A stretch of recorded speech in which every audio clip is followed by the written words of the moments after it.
Ya, halo, selamat sore guys. Sore hari ini saya akan perbanyak tanaman bougainville secara stek ya teman-teman. Oke, langsung saja kita mulai. Yang pertama saya punya stek ini warna bunga ungu ya, ungu tapi dia ada ininya, benang sarinya itu besar-besar gini teman-teman. Tapi ini akan saya tanam jadiin stek ya. Jadi ini daunnya saya buangin dan juga bunganya juga saya buangin. Ini tadi saya ambil yang ada bunganya, tujuannya apa, saya memberitakan ke teman-teman itu ada warnanya gitu teman-teman. Jadi biar teman-teman lebih percaya kalau ini saya bilang bunganya ungu, ini emang ungu ya. Ini ungu, dia ada benang sarinya ini lebih besar. Oke, jadi bunganya ini saya buang aja. Jadi saya sisakan daunnya. Terus bagian bawahnya ini saya buat seperti ini, kayak diruncing. Tapi ya emang benar sih ini diruncingin. Tapi tujuan lain ini adalah mengupas kulit dari ranting yang akan kita jadikan stek ini. Dan ujungnya juga memang saya runcingin. Jadi tujuannya itu kalau ini kita tancepin di tanah kayak gini, jadi yang ini kulit ini tidak rusak teman-teman, karena di ini duluan kan, ujung ini yang kena tanahnya, jadi tidak rusak. Kalau misalnya tidak dikupas kayak gini lalu kulit ini di ujung sini, otomatis ketika dicucukin ke tanah, dicucukkan gitu, itu biasanya itu ngelupas gitu. Jadi karena ngelupas, jadi proses pembentukan akarnya itu terhambat teman-teman. Dan bahkan fatalnya lagi, karena ada yang lupas itu kan berarti terbuka ya, kulitnya itu terbuka gitu, itu berpeluang untuk infeksi, kemudian dia menghitam-hitam, lama-lama berjamur dan kemudian mati, sehingga stek yang kita lakukan gagal. Jadi untuk mencegah itu, makanya ini saya buat runcing di ujungnya seperti ini, dan kulitnya ini saya kupas, dan bahkan kambiumnya juga ini dikerok-kerok sampai ke isinya ya. Nah, jadi ketika kita cucukkan seperti ini ya, nah seperti ini, itu tadi nggak rusak teman-teman. Jadi seperti itu tujuannya. Kalau yang ini juga baru saya tancapin sih sebenarnya, sebelum kamera on dia udah saya tancapin. Ini warna putih, saya ambil dari sana tadi. Tapi biar lebih meyakinkan lagi, maka ini juga saya bawain yang ada bunganya warna putih ya teman-teman. Ini sebenarnya kata orang sayang sih bunganya diambil tapi enggak apa-apa, biar membuat teman-teman yang menyaksikan konten saya ini lebih percaya kalau memang ini itu berwarna putih. Jadi ini memang ini dah tangkai agak tua, tapi enggak apa-apa teman-teman, karena stek itu mau batang muda batang tua itu tidak berpengaruh. Yang penting perlakuannya benar dan perawatannya benar, dijamin pasti hidup. Oke, ini yang putih kita tancapin juga di sini. Oke, sudah. Dan yang ini, kalau yang ini mohon maaf, ini tidak ada bunganya, karena emang dari sana-sana tadi yang saya cari yang daun ini tidak ada bunganya. Tapi yang ini berdasarkan pengalaman yang ada, ini warna merah bunganya. Dari segi daunnya berbeda ya teman-teman. Kalau yang putih tadi, ini juga putih, dia lebih, kalau yang putih nih lebih mengkilat ya daunnya, atau kandungan lilinnya itu lebih nampak dibanding yang merah. Kalau yang merah tuh daunnya ya ada sih kandungan lilinnya juga, tapi kurang tebal ya teman-teman. Kalau yang warna putih nih, ini ya benar-benar mengkilat. Beda ya. Oke, langsung saja. Ini saya buangin daunnya.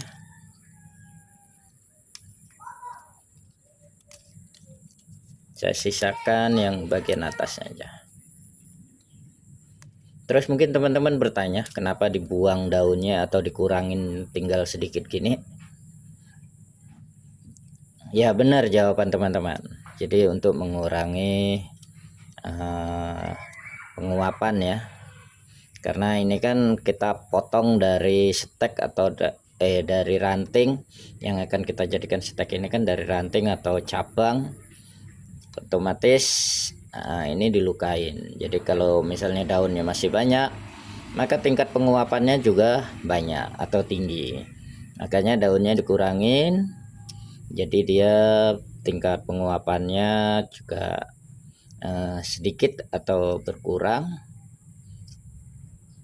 Karena ini kan kita tancepin ya, atau kita tanam ya teman-teman. Kalau daunnya banyak, penguapannya tinggi, otomatis dia akan menyerap air yang ada di batang ini sebanyak daun yang ada. Jadi otomatis batang atau stek kita ini akan kering.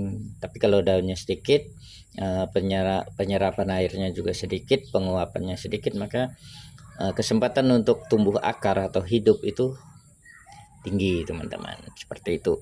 Berbeda kalau kayak gini daunnya besar-besar lalu kita tanam, ya otomatis ini akan memerlukan air teman-teman. Karena seperti yang kita ketahui ya, kalau tanaman itu masaknya itu di daun. Jadi akar bertugas menyerap unsur hara yang ada di tanah, diangkut oleh kambium menuju daun, dan di daun itulah dimasak. Karena daun merupakan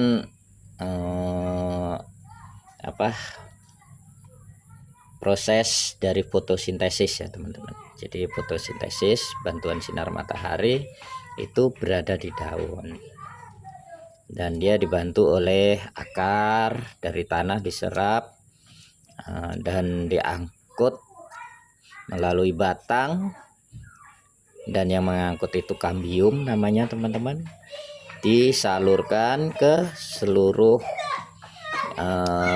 daun.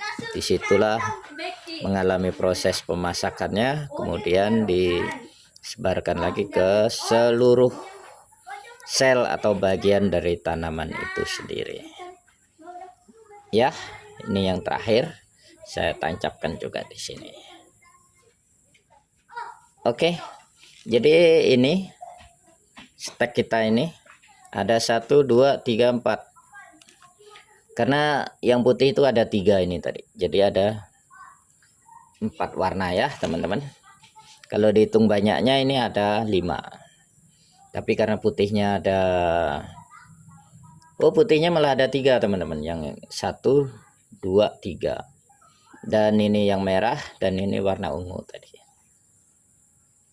Masih ada 1 ketinggalan, mohon maaf. Ini yang terakhir itu daunnya seperti ini. Ini kalau daunnya subur atau normal, dia variegata teman-teman. Daun variegata. Daun variegata itu seperti ini, saya contohkan ada di pot. Yang ini variegata. Jadi ada daunnya, kelilingnya itu ada kuning atau keputih-putihan. Dan dia daun ini yang variegata ini, dia bunganya juga sama kayak ini, dia agak-agak ungu, tapi dia benang sarinya ini enggak sebesar ini, tapi benang sarinya kecil biasa. Jadi kelopak bunganya inilah yang lebih besar.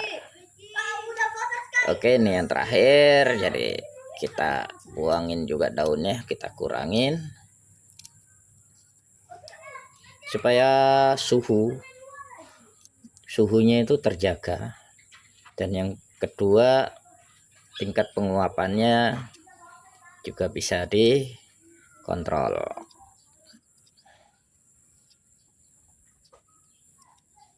Oke, jadi kita punya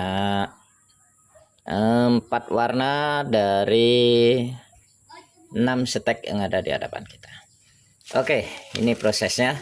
Dan yang terakhir, tahap terakhir adalah pemberian sungkup. Ini saya sungkup pakai plastik. Kalau sebenarnya teman-teman yang bagus itu warnanya putih, tapi ini sekaligus belajar dan uji coba, jadi saya pakai hitam untuk hari ini. Kalau yang pakai putih itu udah sering saya lakukan dan kebanyakan berhasil.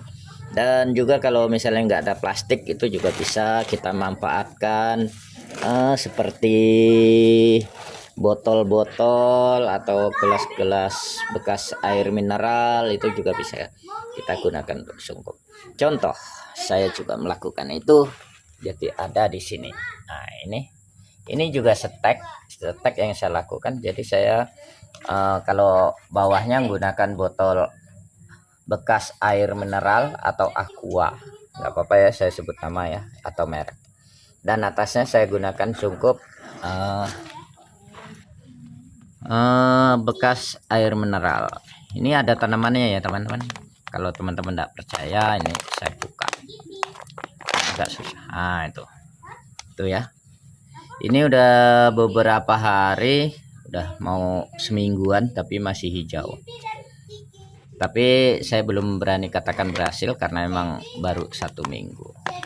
Tapi biasanya kalau 1 minggu nggak layu, itu stek kita biasanya sudah berhasil ya teman-teman.